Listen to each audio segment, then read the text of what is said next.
अर्को महत्त्वपूर्ण कुरा, हामी टपिक सेलेक्ट गऱ्यौँ हैन, फलानु टपिकमा हामी रिसर्च वर्क गर्ने, डिजर्टेसन लेख्ने। अब त्यसको डाटा कलेक्सन गर्नलाई त्यो डाटा चाहिँ इजिली एभाइलेबल छैन। हामीले एउटा सर्टेन अवधिभित्र त्यो बुझाएर फर्दर आफ्नो काम गर्नुपर्ने हैन।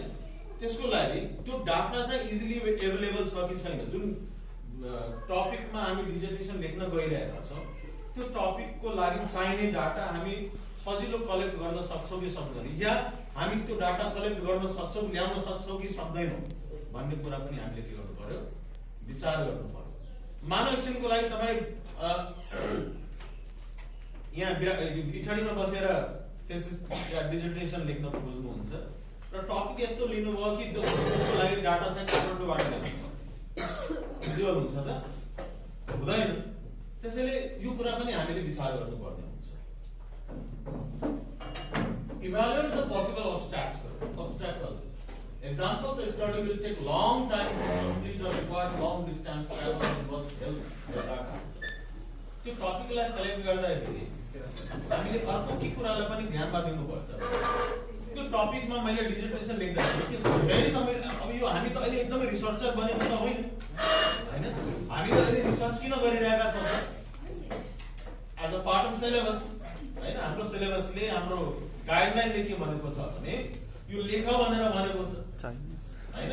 थोरै रिसर्च सिक्ने उद्देश्यले, रिसर्च जान्ने उद्देश्यले, अलिअलि रिसर्चको ज्ञान होस् भन्ने उद्देश्यले गर्ने काम हो यो, होइन। त्यसैले अहिले हामी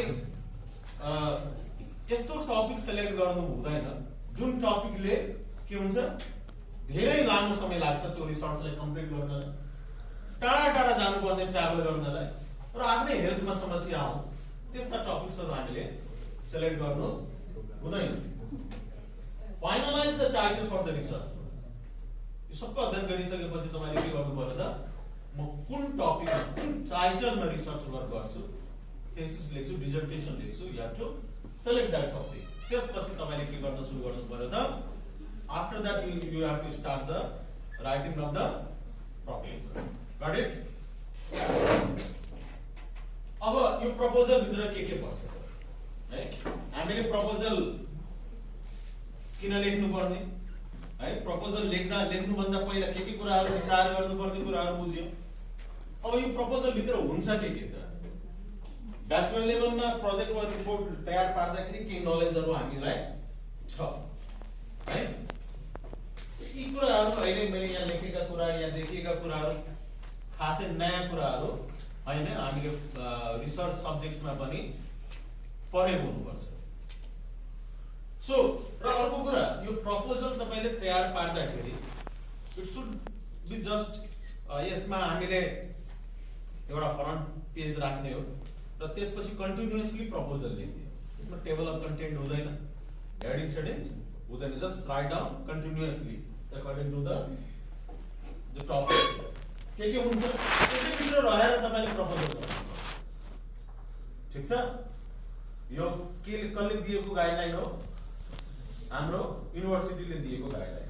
the first title is, the first heading is background of the study. Next one, problem statement or the statement of problem. Next, objectives of the study. Then, if you have taken any hypothesis, कुनै assumption, presumption छ भने त्यो राख्नु पर्ने hypothesis. Rationale of the study, brief review of the literature, research methodology, references, र proposal को length पनि guideline ले तोकेको छ 8 देखि 12 पेज को हुनुपर्छ। क्लियर हो? सर यसको एउटा स्याम्पल छ भने देखाइदिनु न यो प्रपोजलको। होला मसँग भयो सर। एक्चुअली सर धेरैजना विद्यार्थीहरू चाहिँ यो र्यासनल र अब्जेक्टिभ्समा अलिक कन्फ्युज हुनुहुन्छ। म यो सबै आउँछ है। भयो रिसर्च मेथोडोलोजी इन प्रपोजल अघिकै पार्ट हो यो। र मेथोडोलोजी भित्र हामीले research design, population and sampling procedure, nature and sources of data collection, research framework and definition of variables, method of analysis। भनेपछि मेथोडोलोजी पार्ट भित्र प्रपोजलमा यी टपिक्सहरू इन्क्लुड गर्नु पर्यो र समग्रमा 8 देखि 12 पेजमा प्रपोजल तयार पारेर रिसर्च म्यानेजमेन्ट युनिटलाई सबमिट गर्नु। टाइटल रिसर्च वर्क अथवा डिजर्टेसन, यो टाइटल सेलेक्ट गर्नु अघि पनि मैले बताएँ, इट्स भेरी इम्पोर्टेन्ट टास्क। यो research starts with the selection of the title. Title हामीले कस्तो सेलेक्ट गर्ने हो, जसको बारेमा हामीलाई के हुनुपर्छ, नलेज हुनुपर्छ, जसको बारेमा हामीलाई थाहा हुनुपर्छ। यदि थाहा छैन भने थाहा गर्नुपर्छ, ठीक छ। त्यसैले बेटर के हुन्छ, आफ्नो इन्ट्रेस्ट लागेको टपिक, हामीले अब फाइनान्सकै टपिक छ, मार्केटिङकै टपिक छ, या म्यानेजमेन्टकै टपिक छ, म्यानेजमेन्टको एरिया हो भने त्यसभित्र पनि कुनै टपिक हामीले एकदमै इन्ट्रेस्टिङ लाग्ने हुन सक्छ, या कुनै टपिकको बारेमा हामीलाई बढी नलेज भएको हुन सक्छ। त्यो टपिक हामीले सेलेक्ट गर्दा हामीलाई सजिलो लाग्ने टपिक सेलेक्ट गर्नु, ठीक छ, जसको हामीलाई के छ, नलेज। र यसरी टाइटल सेलेक्ट गर्दाखेरि त्यो टाइटलले त्यो टोटल रिसर्च वर्कलाई रिफ्लेक्ट गर्नुपर्छ। भनेपछि त्यो टाइटल हेरेर नै, टाइटल पढेर नै रिसर्च वर्क केसँग सम्बन्धित हो त्यो हामीलाई के हुनुपर्छ त, थाहा हुनुपर्छ है। Concise but should incorporate significant variables in the study and the relationship. Concise हुनुपर्छ, एकदमै धेरै लामो चाहिँ टाइटल हुनु हुँदैन। टाइटल भित्र भ्यारिएबल्सहरु के हो, रिसर्च वर्कमा हामी यो के भन्छ, त्यस जुन लेख्छौँ, डिजर्टेसन जुन लेख्छौँ, रिसर्च वर्क जुन गर्छौँ, त्यसका भ्यारिएबल्सहरु के हुन सक्छ, हुन्छ, त्यो पनि त्यो टाइटलमा रिफ्लेक्ट हुनुपर्छ, मेजर भ्यारिएबल्सहरु। अर्को पहिलाका थेसिसहरु तपाईहरुले हेर्दाखेरि त्यहाँ के भेट्नुहुन्छ भने a study of an investigation of an understanding of, यस्ता शब्दहरु हामीले युज नगर्ने, don't use the words like this. र म्याक्सिमम टाइटलको शब्द कति हुनुपर्छ भनेर गाइडलाइन भनेको छ, 12 शब्दको हुनुपर्छ। Got it? Yes sir. Example book title, दुईवटा मैले फाइनान्ससँग सम्बन्धित टाइटलहरु यहाँ लेखेको छु। Liquidity and profitability of commercial banks in Nepal, अथवा liquidity and profitability analysis of commercial banks in Nepal, credit risk and profitability of commercial banks in Nepal, dividend policy and its impact on stock price, a study on commercial banks listed in Nepal stock exchange। यसरी हामीले टपिक्सहरुलाई select गर्नु। यी topics, यी टाइटलहरुमा हेर्नुभयो भने भ्यारिएबलहरु clear छ, liquidity profitability variable, credit risk र profitability variable हो हैन। मेजर भ्यारिएबलहरु चाहिँ के हुनुपर्छ त, टाइटलले रिफ्लेक्ट गर्नुपर्छ। हामीले डिजर्टेसनमा युज गर्ने विभिन्न भ्यारिएबल्सहरु मध्येबाट मेजर भ्यारिएबल्सहरु टाइटलले के गर्नुपर्छ, रिफ्लेक्ट गर्नुपर्छ। Now come to the major part of the dissertation. Okay, dissertation structure and contents. अब प्रपोजल बुझाइसक्यो, हामीले प्रपोजल लेखिसक्यौं, प्रपोजल बुझाइसक्यौं, प्रपोजल के भइसक्यो, एसेट भइसक्यो, तपाईको रिसर्च डिपार्टमेन्टले के भनिसक्यो, अब यो प्रपोजलमा, यो टाइटलमा, यो टपिकमा तपाई you can continue your research work, आफ्नो रिसर्चलाई कन्टिन्यू गर्नुस्, लेख्न थाल्नुस् भनेर, ठीक छ। अब लेख्न सुरु गर्दाखेरि त्यो डिजर्टेसन भित्र के लेख्ने, प्रपोजलमा के लेख्ने भन्ने कुरा अघि हामीले हेर्यौं हैन। अब डिजर्टेसन भित्र के डिजर्टेसनको टोटल पार्टलाई हामी 3 भागमा बाँडेका छौं, divided into 3 part. Okay, the first one is preparatory section, पहिलो preliminary pages, before we write down the contents of the actual research, त्यो भन्दा अगाडि हामीले कसैको थेसिस वा डिजर्टेसन हेरेका छौं भने हामीले हेरेको हुनुपर्छ त्यो कन्टेन्ट भन्दा अगाडि सर्टेन पेजेसहरु, प्रिलिमिनरी पेजेसहरु छ, त्यसलाई हामी के भनेको हो त, preparatory section. Then the actual content of the research work, body of the dissertation section र supplementary materials section. So total dissertation is divided into the 3 components, the 3 parts. preparatory section. So what are the components of the preparatory section? Preparatory section ma ke huncha? Title of the page of the dissertation, certification of authorship, report of research committee, approval sheet, acknowledgements, table of contents, list of table, list of figures, abbreviations, abstract. So these are the part of what? Preparatory, the preliminary phases of the research work, the dissertation. Now, come to the main part of the dissertation. Body of the dissertation section. The total, the research content is divided into 5 chapters. You have to confine your research work in 5 chapters. So, the total chapters in the dissertation relating to your research work should be within what? 5 chapters. 5 chapters. So what are those chapters? Introduction. Number 1, introduction. 2, literature review. 3, research methodology. 4, results and discussion. And the last one, summary and conclusion. एउटा कुरा अझै तपाईहरुलाई भन्दिछु म, यहाँ यो गाइडलाइनमा दिएका जुन शब्दहरू छ, जे शब्द छ हामीले डिजिटेसन लेख्दा पनि सेम शब्दहरू युज गर्नुपर्छ। जे वेमा लेखेको छ सेम वेमा लेख्नुपर्छ। Okay?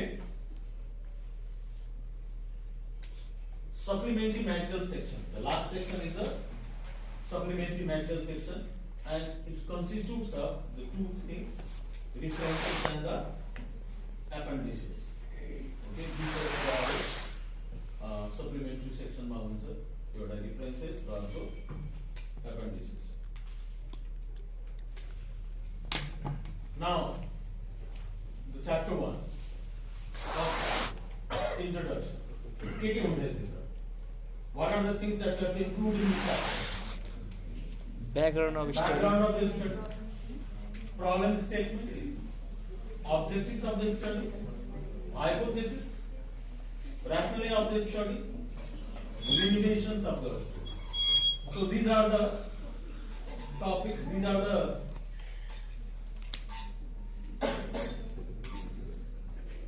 topics that are to be included in Introduction section. introduction chapter. Okay, so we'll discuss all these points one by one. Right? हामीले लेख्ने thesis भित्र पहिलो च्याप्टरमा यी बुदाहरुमा रहेर हामीले लेख्नु पर्ने हुन्छ। Background of the study. Background कसरी लेख्ने त? How to write on the background? It's a very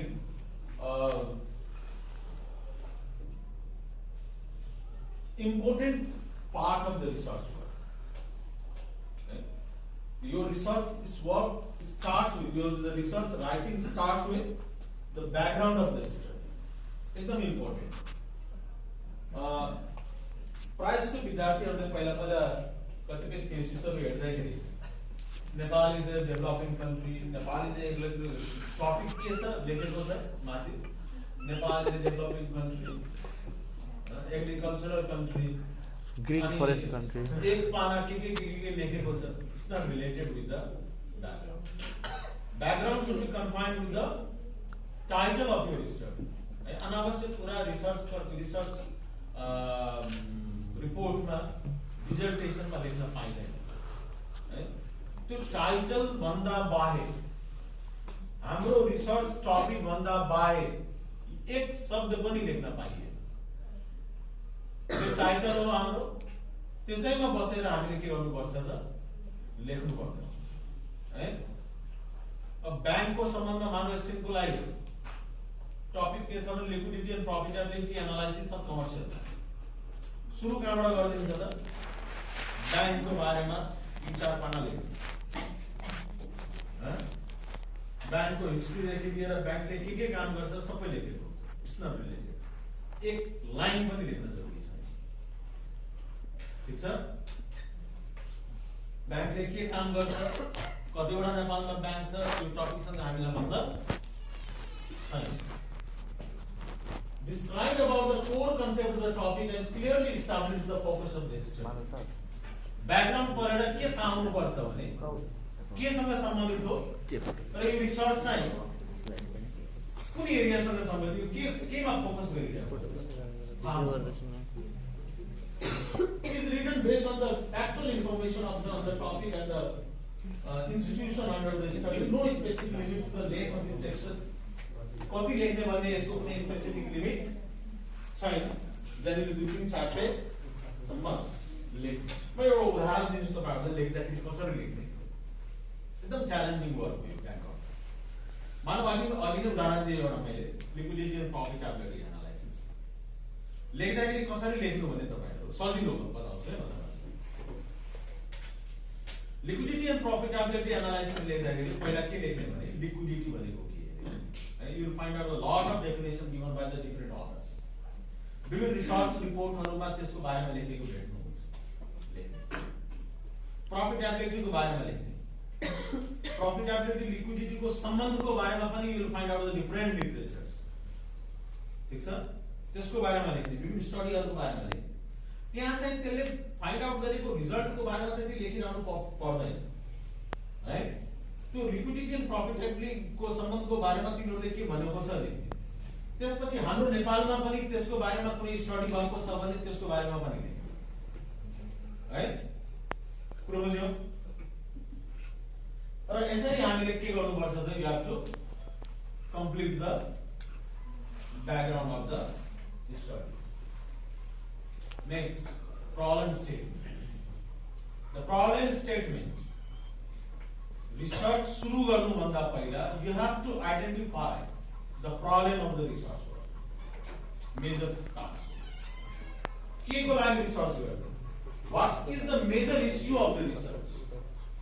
You have to identify. अघि के उदाहरण दिउँ म? अघि मैले बताए लिक्विडिटी एन्ड प्रॉफिटेबिलिटी एनालाइसिस। तपाईहरुले विभिन्न रिसर्च पेपरहरु पढ्नु भयो भने what you will find out slide पाउँछौ कतिपय रिसर्च पेपरहरुले के भनेको छ भने लिक्विडिटी र प्रॉफिटेबिलिटी को बीचमा पोजिटिभ रिलेशनशिप छ भन्छ। तपाईले कतिपय रिसर्च पेपरहरु पढ्नु भयो भने के भन्छ लिक्विडिटी बढ्यो भने प्रॉफिटेबिलिटी पनि बढ्छ, लिक्विडिटी घट्यो भने प्रॉफिटेबिलिटी पनि के हुन्छ घट्छ। कस्तो रिलेशनशिप हो? पोजिटिभ रिलेशनशिप हैन। कतिपय रिसर्च पेपरहरु तपाईहरुले पढ्नु भयो भने के पाउनुहुन्छ? लिक्विडिटी बढ्यो भने प्रॉफिटेबिलिटी घट्छ, लिक्विडिटी घट्यो भने प्रॉफिटेबिलिटी अब समस्या भयो भएन? भने समस्या एउटा कुरा भनेको छ, अर्कोले अर्को कुरा भनेको छ, समस्या हो भनेपछि फर्दर रिसर्च गर्नु पर्यो। So this is the issue of the research, this is the main issue. र स्टेटमेन्ट अफ प्रब्लम लेख्दाखेरि सिधै don't right down the research question directly. First write down what the main issue. पहिला the background बनाउने है। यो फलानुले यो भनेको छ, अर्कोले यो भनेको छ, अर्कोले यो भनेको छ, यो भन्दाखेरि यो इश्यू लाग्यो, यो इश्यू हो।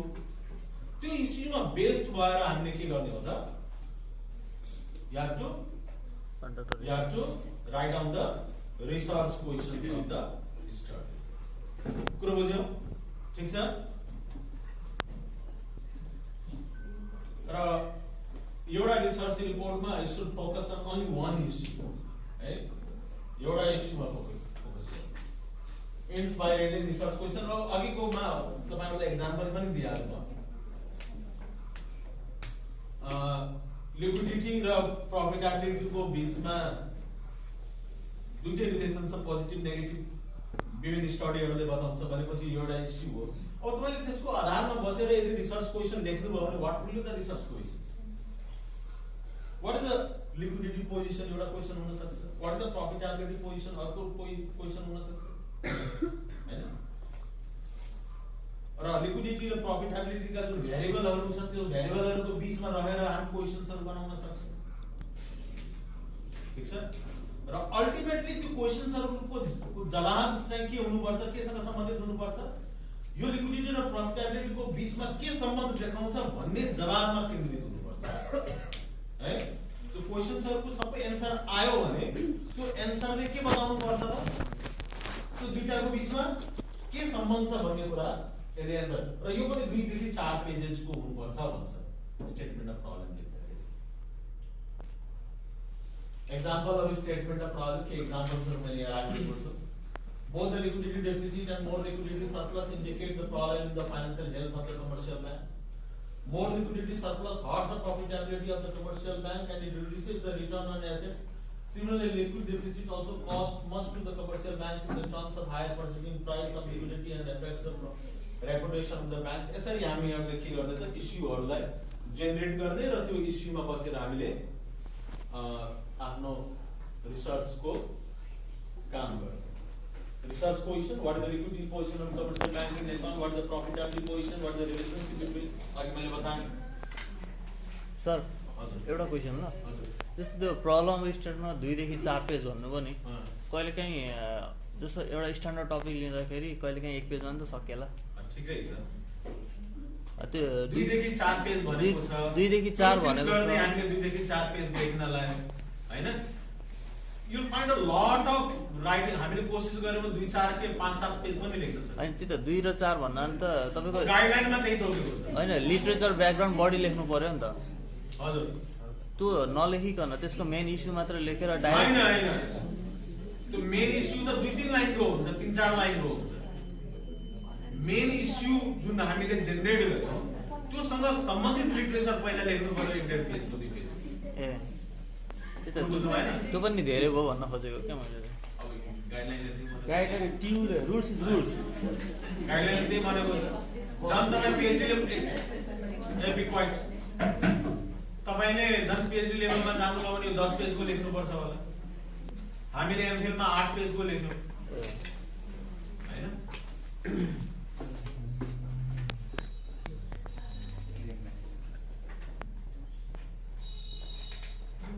objectives of the study they research question ma they base bhayera you have to write down the objectives of the study research questions mai kendrit bhayera हामीले के गर्नु पर्छ त objectives राख्नु पर्ने specify why what the researcher intends to do के गर्ने हो के पत्ता लगाउने के सँग सम्बन्धित रिसर्च गर्नु state general objective of the research in 1 or 2 sentences then list the specific objectives आपले प्रोजेक्ट रिपोर्ट लेख्दाखेरि मलाई गर्नु भएको एक लाइनमा के लेख्ने मेजर अब्जेक्टिभ लेख्ने र त्यसपछि रिलेटेड स्पेसिफिक अब्जेक्टिभ्स तल specific objectives are conversion of research question into a to do list अघि बताएँ मैले the objectives are developed from what research questions research questions के आधारमा हामीले के बनाउने हो त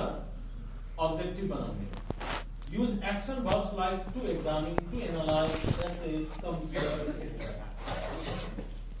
तो objectives लेख्दाखेरि use हुने शब्दहरु to examine to analyze don't use the word to know हैन विद्यार्थीहरुले लेखेको हुन्छ to know भनेपछि के जान्नु कोन हो हैन यसलाई हामी स्पेसिफिकली भन्न सक्दैन to see, to understand, these are not the words to be used in the research paper, research word. Yeah, अघि के example को